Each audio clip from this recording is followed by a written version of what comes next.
I never thought I'd wake up one morning and find men in hard hats digging through my pasture like they owned the place. But there they were, tearing through my ranch, rolling out steel pipes as if my fences, my cattle, and my years of sweat meant nothing. My name's Clayton Walker, and my family's owned Red River Ranch for 3 generations. My father built this land from dust and rain, and I swore I'd never let anyone take it from me. But that morning, it felt like someone had driven a knife straight into my soil. "This can't be real," I whispered, staring at the heavy machinery clawing into the earth. A man in a neon vest stepped toward me, clipboard in hand. "Sir, you might want to stand back. HOA project. Pipeline extension. We've got permits." Permits.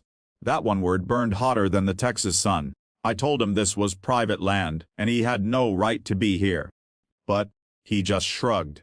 "Not anymore, sir. Easement rights were approved last week. Check with your local homeowners association."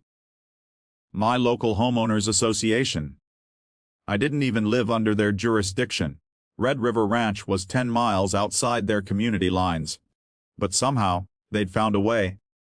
A legal loophole that sliced through my boundaries. That's how it started. The day they stole my land with paperwork. If you're watching this, and believe people should stand up for what's right, don't forget to hit that like button, and subscribe to the channel.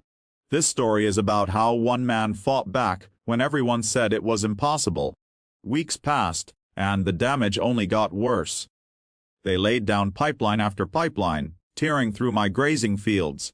My cattle were forced to new pastures, and the noise of machines filled the air day and night. Every complaint I filed was dismissed. Every phone call ended with the same cold response. The HOA board has full authority under the Development Act.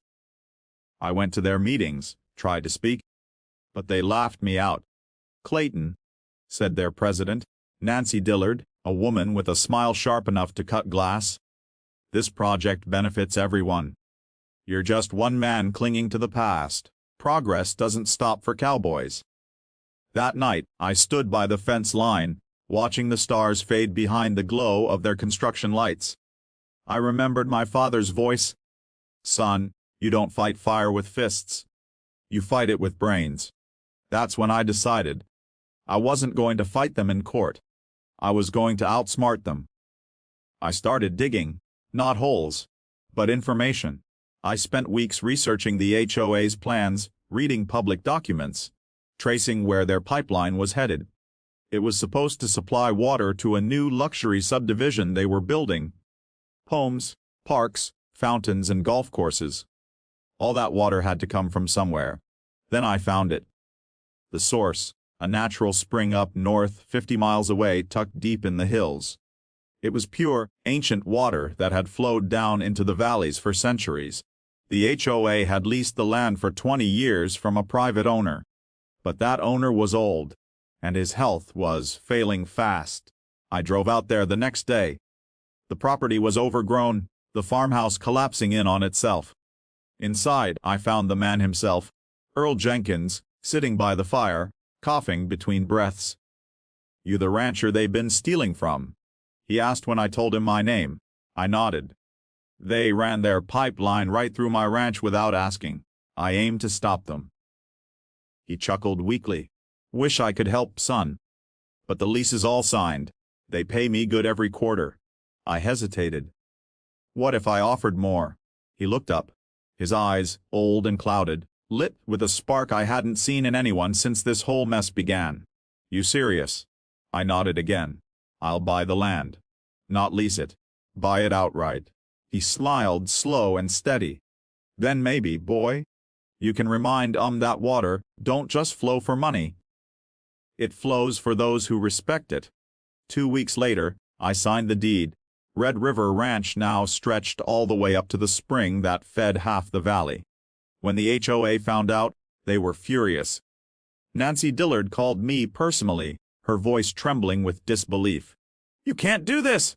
That water belongs to the community." "No," I told her. "That water belongs to whoever owns the source. And as of today, that's me." Then I did something she never expected. I turned off the main valve. The subdivision's sprinklers stopped overnight. Fountains ran dry. Their lawns began to wither.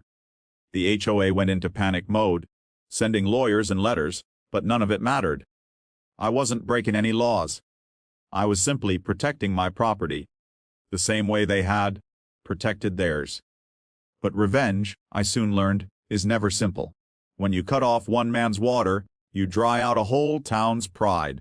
And some folks, when thirsty enough, will do anything to get it back. The first few days I shut off the water were quiet. Too quiet. I half expected a convoy of trucks or cops at my gate, but nothing came.